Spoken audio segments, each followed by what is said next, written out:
Thank you very much. It's all over here in Basur between Real de Banjul and Wallidan. It ends 1-1 between these two clubs. It is one of the most talked about derbies when it comes to Gambian football, especially in the First Division League. Papso.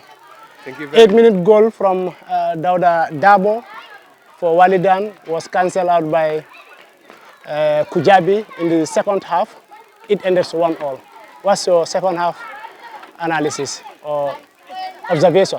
Yeah, thank you very much, Kazim Oscar, for having me once again at LBD Sports, of course, the platform which I like or love.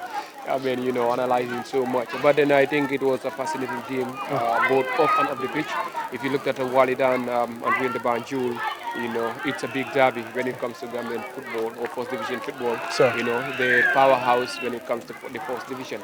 Coming into the pitch today, I know Wallidan coming with the notion, or got the notion that they were deducted 3 points with 2 goals. It would be a tough game against playing in Bashori, of course, the home of Real de Banjul. One would always expect it to be a tough game. And it definitely proved to be a tough game. During the first half, 8 minutes, the terrific striker, of course, the new player scored, that is Dabo, of course, a goal that gave them the lead and gave them the notion that they could have at least come out for 3 points. That would at least replace, would not be able to at least take the place, but at least will give them a reliever to at least from the 3 points that they've been deducted from. When it wasn't, that was in the end. Second half they came. If you look at the game, it was much more one-sided game because Real de Banjul were possessing more of the ball and playing on the counter-attack using the wings, trying to whip in the balls for their strikers to get in. They brought a lot of first legs, of course, to get them boys running and to get those goals. It is definitely a fascinating game, Kazim, to watch. 1-0 or 1-1 is definitely a fair result looking at the game. Looking at the dugout, both coaches were so furious, so many words, so many petty talks, even on the pitch. As you said, if we are to judge by possession, Real de Banjul possessed or hit the ball more than Wallidan, but like the head coach of Real de Banjul was not much impressed with the Gambian League after 4 matches played as the gaffer of Real de Banjul. What do you think he is talking about? Those are the negative sides. I mean, if you looked at it, I think from the get-go he's been complaining much about the referee's decision, especially that one of his players was knocked in the box.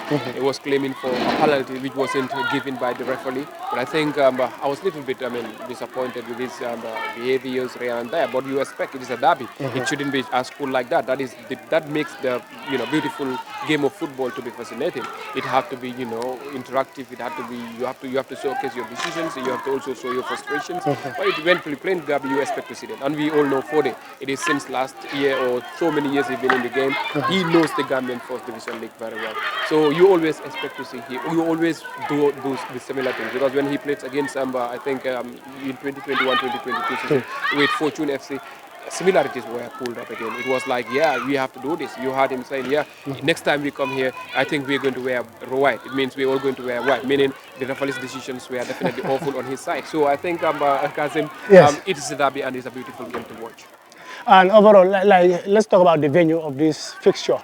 It's a Banjul derby, but it's almost more than 15 kilometers from where the game has been played. Many were saying it's supposed to have been played like maybe at least in Banjul to pull out more crowd than this one. Very right, Kazim. I think, Real de Banjul are able to get their pitch outside Banjul. Cannot get it within the vicinity of Banjul up to Basur. All their home games will be played here.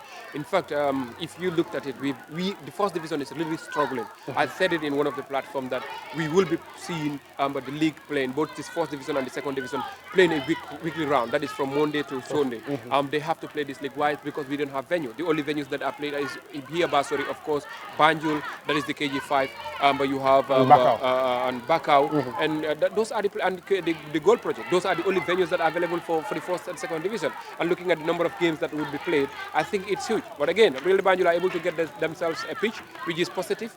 Their home games, they can play them here. Their away games, we expect to see the return leg of at least Real de Banjul, Wallidan, to be played in KG5 or to be played in the city itself. In the city itself, or at least a nearer fixture. But anyone who plays against Real de Banjul, and you play at home, when Real de Banjul are at home, you expect definitely to fly over and come and face them here at their backyard. Thank you very much for your analysis, Pa Yoroso. Thank you very much, Kazim Oscar, for having me. All right, thank you.